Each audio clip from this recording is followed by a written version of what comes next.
Good afternoon, Scott Redler, T3 Live. Welcome to today's recap. So Fed is behind us, and they didn't, move rates, but nobody thought they would. Still think the consensus thinks, September or the latest December, one rate cut, possibly two. I guess we'll see what happens with some data, et cetera, or even what the markets do. And we had our day-and-a-half bounce. If you were playing for it from Monday into this 2100 level, maybe you sold it because that's all you wanted. If you're trying to stick with some positions thinking that the bounce was potent enough, that the rally broadened a bit, and there's a few more leaders involved, then maybe you stick around and you figure out what's next. Overall, you look at the chart of the SPX and you'll see that this range is definitely getting old for lots of traders. This was the start of the year. Okay, when we pounded against this 1980, went to the highs. Then, since then, we've basically formed this channel. Okay, a channel that has been somewhat good at times, sometimes bad. Last big move was to the upside before pulling back, and now you had your 2 days up. So if you, played long or covered your shorts because the oscillator was minus 65, here you are right into some resistance, but pretty darn close to the upper end of the range. So I don't know if you could just, short there. Oscillators are probably getting close to zero. So the question is, does it get overbought and go right back to the upper end of the range, or, a few inside days to help figure it out? But all in all, all these moving averages, to be honest, are starting to mean nothing, because we're so tight and we're so, just in there that, the 200-day is still support, but there's probably not that many stops out there anymore. And same way, you have the 8-day, the 21-day, all these right here. It's really, the top end of the range that means more. So you have the top, you have the bottom, and right now, pretty much smack in the middle or a little closer to the top with the Fed behind us. So typically you get a trend day after. So it'll be interesting to see what that trend day will be. Okay, there's the S&P. We'll figure that out. As far as sectors, you had a day-and-a-half decent bounce in the oil names, which a lot of us caught. If you look at our disclosures or my disclosures, you know that I had a few of those names and, tweeted about it also. The XLE gave you this 2-day bounce. Haven't had a nice 2-day bounce like that in a while. At this point, I guess there is still a bit more room from the last time or the last spot that it broke down from. But this will be resistance, right? When prior support turns into resistance. You had your 2 days. It engulfed this candle. If you took it home long, you actually had a nice cash flow move. Not everything needs to be a move back to highs, but cash flow day-and-a-half trades are how most traders pay their bills. OAH, what did you do? Same kind of thing. Doesn't mean it's a new trend, but 2 days in a row, in the end of July makes some sense. And here you had even, opened up lower, traded above the high, and there you go, 2 days. You probably see a lot of different stocks within the oil names, or the oil groups that had a good move, to participate with it. Oil itself, real quickly, last one, not a blockbuster move, but, came back to the lows. And for those who kind of pressed it into these lows, they probably got a little squeezed, and here is your spot. So this was somewhat of a double bottom. Do I think it sticks? I don't really know. All I know is that you had a decent, day-and-a-half trade. Some of the names participated, so it made, the market overall, the AD lines a little better. We'll see what happens from there. As far as the banks, go to the XLF. Decent day. Here's where it held, coming back up to, above the moving averages. Do I think they just break out and go? Probably not. But still above the moving averages, well above the 200-day, the 150, all of these, so in the game. So you have the banks that are a leadership role with, I guess you could say tech, tech also. At this point, it's kind of the jury's out. You had this breakout failure, came right back into here. If you bought on this red dog reversal, maybe you sold some and you'll try and figure it out. Push through failures, sometimes a distribution, but from where it came from, not the end of the world. We'll see. The bios opened up and went from red to green, from green to red today, which is a little worrisome, but we'll see what happens here. This trend is still intact. It hasn't broken below the 50-day in a while, so I do think that means something. So if you're long the bios, be long perhaps versus spot. see if it continues to build or breaks that. That can give you some clues that either money's rotating out of the buyouts and maybe going into the oils and maybe going into the transports. I didn't hear much about the transports today, but meanwhile, you had your first potent move today. Yesterday, here was your first spot, gapped up, wide range bar and continuation. Probably needs a rest here, but this was a decent move for these transports that have been, battered and bruised. So maybe they digest a little bit while we see some other things play some catch up. So, at this point, it feels like things are trying to line up, trying to then potentially try and do some kind of range resolution. Earlier in the week, people thought to the downside. Now we're back to neutral. Maybe with a few more days, we'll get a little bit more clarity on which way it can go. And 2130 for the S&P. As far as tech leadership, Google still hanging around. Still somewhat best in breed, protecting the gap. If you're long, trade long versus gap. And then see what happens next. At this point, still very bullish here. If it were to break this, that would probably be frustrating for some traders. Amazon, at this point, still holding its gap. The range is getting narrow. See what happens here. At this point, you also have a narrow range. You have support to trade against, and we'll see if any kind of power comes back. This market lacks power, but if anything could have some power, it would be Amazon, Google, and then we'll see Netflix. Netflix also held the 21-day. It's been correcting since earnings. You have this descending channel here. If this were to get any better, it would trade above this 108 to 110 and then potentially get back in, on its horse. Held the 21-day. So, Netflix, Amazon, and Google will give you some clues. As far as Apple's concerned, still hovering on the bottom end of this range. I guess if it were to break this, technology probably gets pressured, or it becomes at least a headwind. So this 122 is important over the next few sessions. If it were to break above this spot, then you have a room back to here. But at this point, really just out of play, maybe because, China's so weak and iPhone growth isn't there, et cetera, et cetera. But below this, then you have, this spot right here. So we'll see what's next. And then obviously the upper end of the channel's up here. Technology probably can't go that far if this breaks to 122. So watch out for that. As far as, Tesla kind of held in there, regrouped. You had support right here. Took back the 50-day. I guess if you want to, watch this on an active basis, make sure it holds this 259, and then at some point maybe it gets above that. It gets back in, in play. At least it's somewhat repaired after the downgrade by UPS. What's it called? MBLY. What are you doing? Holding the 21-day for now. It's got earnings next week, so we'll see what happens there. At this point, hanging in there. If you have it in the drawer from when we talked about it on this Red Dog reversal, or if you have it in the drawer from when it broke, this descending channel and started acting much better, in 2015, great, or when it cleared this pivot, or when it cleared that pivot, just keep it in the drawer. If you reduced when it had this small outside day Red Dog reversal, cool, that's cool as well.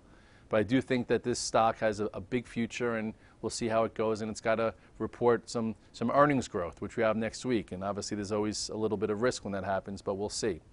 Then you go to social media. Okay, Twitter. It's been in the penalty box since last quarter. Came out with earnings this quarter. Looked decent, and then on the conference call they talked about really potential for slower growth until they figure out what's next with their CEO and whatever. So it became a sale after hours here about 24 hours ago. I was like, if it breaks 36, 35, get out of the way. And, basically Twitter, had a huge gap down and the stock's broken. Stock's been broken really since here, since basically breaking last quarter, when it broke this trend line right there and broke below here and filled this gap. There was tiny little trades in here, but all micro. I did take some calls into earning that are worthless. And, now at this point, the only thing I think that's going to be, pretty much a catalyst now for this is lower prices, because maybe the lower it goes, the more, I guess, the more attractive it gets to some kind of buyer. But as far as an earnings story, probably not going to be there for a while. And at this point, you have 29.51. It's pretty darn close.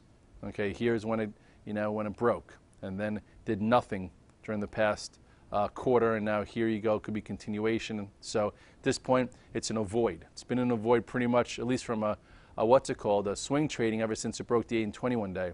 It's been below it since. YELP, we haven't really talked about or been in it for a long time, okay? Basically the same type of thing. Look, when this broke 60 and broke below all the moving averages, it turned into a broken name. Back here on the daily, you guys see that I did get some options, okay, which is part of my rules. On this wide range bar, when they said they were putting themselves up for sale, I was like, you know what? Right around here, I don't want to trade the stock. The stock's horrible. The stock's broken. But if it does get taken over, it's at 45, probably gets taken over above 55. I bought some calls, and I'm like, let me go out to August. Those are worthless. But that's a small trade just in case. You don't sit in it in a broken name, especially when things like this could happen. And then also, as far as earnings are concerned, it's broken for a reason. So will you get some kind of active trade maybe over the next few sessions? You could. If you're not caught in it, which many people aren't, trades above this, chances are this gap gets filled the same way this gap got filled, and that could be a very profitable trade for the active trader. So you'll see. After hours, we had Facebook. Now, I did break a rule going into the report. I had a little bit in my swing account, and obviously the report was solid, but I guess it wasn't enough to get it to the measured move of 103 to 105. We'll see where it is after the conference call. All in all, best in breed. It's come a long way. Last earnings quarter, it also couldn't make a new high right here, so got put in the penalty box for a good month before getting better looking and getting above the moving averages. Then boom, this time around they were very solid, lots of growth numbers. We'll see what they say about when they'll start making money on the Messenger and WhatsApp, etc. It did trade as low as 90 something or other, but it did come back, and it's probably trading around here. So we'll see what kind of conference call they have, and you'll act accordingly. I also have the $90 calls for Friday, so we'll see where those stand. But all in all, never triggered above 99 and a quarter, so it goes to show you that if you didn't take it into earnings, you could have traded it and made money without having to make a bet before. So shame on me. That's what happens, I guess, when you're a little frustrated trying to get some traction. And I missed being in my seat when friggin' Amazon had its $100 move, and as far as Apple's concerned, not Apple, Google, that was a decent trade, but it just whatever. It's just funny how the way it works, where those two went, and then you didn't want to miss Apple. You figured Apple had to be good, and it wasn't. And now Facebook probably will just hang out here and suck away all the premium from everybody that did straddles. Because if you did straddles in Google, if you did a straddle in Amazon, or even in Twitter, you could have got paid a lot, or even in Baidu. So if you did one this way, chances are you're going to lose your premium. So anyway, hopefully it hangs in there, and we don't lose another leader, because if we lose another leader in tech, it makes our go-to list more complicated and smaller. And if so, that's just the way it is. Gold, what did you do today? Not a heck of a lot.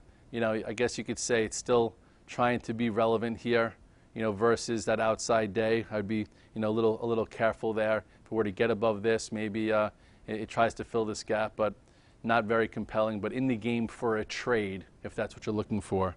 GDX also potentially in the game for a trade. Here is that a descending channel here. It's still above this, but not so sure. Last real trade here was when this broke there to the downside. So maybe there's a spot or not. Still very, very broken, but extended from all the moving averages. And this has been, something to short rallies versus get long. But every now and then you get a day and a half trade, kind of like you had here, in the XLE. And at this point, maybe it's just a day and a half trade. Maybe it's a little bit long, which we shall see. So with all that said, a lot of earnings seasons behind us. We're heading into August, and Fed just met, so volume could get a little light and things can get pushed around, and chances are you shouldn't overdo it in here. I'm actually leaving tomorrow morning. I will not be doing a morning call Thursday, Friday, and Monday. I'm going away out of the country for a family wedding with my son and my wife. I have a few positions on that I'm going to give the trade desk some parameters to get out of. Just so you know, I am in some Netflix. Okay, I was hoping that potentially Netflix holds this 21 day, so I will put a stop below this. if we happen to rally, this is in the game to be sort of strong. I wanted to pick a bank. I picked Citigroup. My stop will probably be somewhere around here. Okay, so we'll see what happens there. I'm in this little bio Zyop. It kind of moves with XON, and I like the pattern here, and we'll see what happens. Really, I'm just in an incubator, shares, but if it were to get above this, it could make highs. This XON had a really nice move through highs, and we'll see. I'm in small, and then I still have a little bit of the CHK left over just for some type of trade. I will be also, I'm not going to be in Turks and Caicos for a wedding. I'm not like going to be in, Zimbabwe or somewhere. So they'll have a gym and a business center, and I'll probably be in there, and I'll call on some trades. So if you're on the VTF, you might see some things leave, some things get added. It all depends on how we digest this 2-day move that we just saw back into resistance. If that was it, by tomorrow, you'll probably see me out of a lot of my stuff. If we happen to digest well and things hang in there, maybe you'll see some more positions to pop on. I'm going to try and, do a little less so my wife, doesn't get pissed off at me, and I get to hang out with the whole wedding party. There's like 80 people going there. But I'm not writing my note, though. My note is going to be, or whoever subscribes to my note is going to get Cooper's note, which is a good substitute. He's very technical. He's got a little, sayings and stuff in there that you have to look at his glossary. But, all in all, I read it every day, and I think there's a lot of value added there. So you should be getting that versus, my note. Also, the videos will be done by whether it's Laz or whether it's Robin the Black, or whether it's Dave Green. So there'll be other people doing it. And today you saw the last video from Brittany because she will be off the next month or so as she has a bundle of joy coming. So I wish her well. And here we are. It's Wednesday at the end of earnings season. We just had our oversold bounce. The oscillators are kind of at zero. Now the market's going to have to prove if there's anything more than that. Maybe there isn't. Maybe we're just smacking the range and there's not a lot to do. So if there's not a lot to do, be very selective. If you make a lot of money in the first 60 to 90 minutes, don't think you're going to double and triple it for that day. Be happy with it, what you made, and make sure you keep it. If you're looking to hold on to some swing trades, make sure you have stops if that trade changes, and pretty much keep doing what you're doing, and hopefully you're getting some traction. I've been getting some traction, getting there, and then today, unfortunately, I got a little beat up in Facebook. We'll see what happens tomorrow. Hopefully, it hangs in there and digests and moves up because those options were in the money, and it would be better than if it didn't. And all in all, there are things to do. It's definitely not easy. The market's very streaky from the lows of 2 weeks ago back to the highs to go up 4% to pull back 3% to then rally these 2 up days. It keeps putting fear of God in some of the shorts and also making longs feel as if they're going to miss something. But if you buy something late, you have to sit through a lot of pain. So you have to figure out where you want to live and how you want to navigate. And at this point, I wish you the best. I will be gone. I'm not going to really be doing much on Twitter, maybe something here and there. No 445 tweets from me about what's happening in China or Europe. So I think you'll live. I don't know if I'll live, being detached, but we'll see as well. And that's it. I wish you the best here from T3 Live for myself, and I will see you back on this stand, hopefully, on Tuesday morning. Have a great night.